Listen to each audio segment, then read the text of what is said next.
Take a look at the papers for you this morning. The Daily Mail leading with the arrest of a British embassy worker in Germany who's been accused of passing on documents, classified documents, to a Russian spy. The Mirror has the same story and reports that German prosecutors believe the security worker passed on documents on at least one occasion. Return to the Dark Ages is the Metro's headline as it reports the terror of displaced Afghans who are facing the threat of Taliban rule.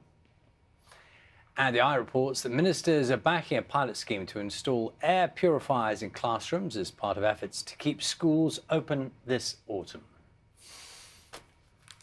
I draw your attention first at some of the inside pages here to it. This is in the Daily Telegraph, piece in the Daily Telegraph. A lot of focus are this morning on GSCE results. Yes. If you're one of those families, one of those households, youngsters waiting for results, of course, good luck today. These are unprecedented times and all the pressure. Just this piece in the Telegraph. Girls increase GCSE lead because they're cleverer. So this is a professor, an expert, Professor Adam Smithers, who's been writing about education for years and years. He says, basically, for all this time, girls do better than boys in exams. Always been the case, and it's getting more and more so over time. And what he says is that when they did better, looking back, he said, when they did better in the 11 plus, it was said they matured earlier. That was the given reason. When they leapt ahead in GCSEs, it was said it was because they worked harder. Now, with teacher assessment, the impression is that they're favoured by the teachers, the professor says. Why can't we just accept that they are cleverer? I just put that one out as a thought process. It's nice to be back on the sofa. It's nice to be back to resume normal service, isn't it? Olympics, fantastic, of course. But it's good to be back. I was just looking at this about apes showing that good manners are the law of the jungle. Kind of made me think about how humans interact, you know, and how what signals they use. And they've been examining this. And a person who simply walks out on a social situation without saying farewell, of course, regarded as rude, Charlie. In the human world? Just in case you didn't know that. OK. Apes think the same because they have these ways that they interact. So the closer the relationship between the animals, the shorter the gestures, though. So when you're interacting with a good friend, you're less likely to put in a lot of effort in communicating politely. So you know what this has told me? Go on. We're great friends.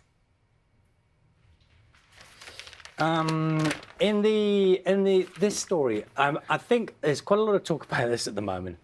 Who, if you can remember Superstars, fantastic, right? It was just brilliant. Yeah. And the idea, if you don't know what it was, this was years ago, I think late 70s probably, early 80s. The idea was, who's the best all-round sports person? So at the time, they brought together everyone. Could be a Formula One driver or a judo champion, Kevin Keegan, you can see there. And it was a great TV show. So the idea now is, wouldn't it be brilliant if you got all our amazing Olympians to do the same thing? So who is the best all-round sports star? Who thinks they're the best? Who thinks they're the best? Now, Adam Peaty has said, bring it on, as you might imagine. Well, he was here, wasn't he, this week? And Max Whitlock got him to have a go on the pommel horse. And Adam Peaty realised just how difficult it was. But he kind of got on and he managed to get himself up and stay kind of off the pommel and do it, but found it really difficult. Can I just share this one?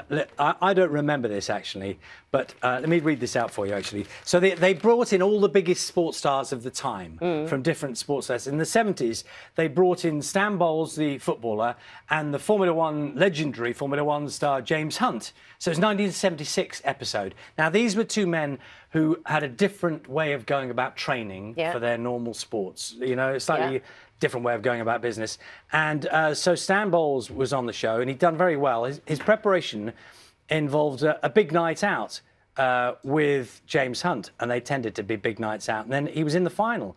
But he was so hungover, he lost 6-love to JPR Williams, the rugby player, in tennis. He then sank his canoe and in shooting blasted a table in half. And his reason afterwards said, I'd never fired a gun in my life and I had a right hangover and it just went off.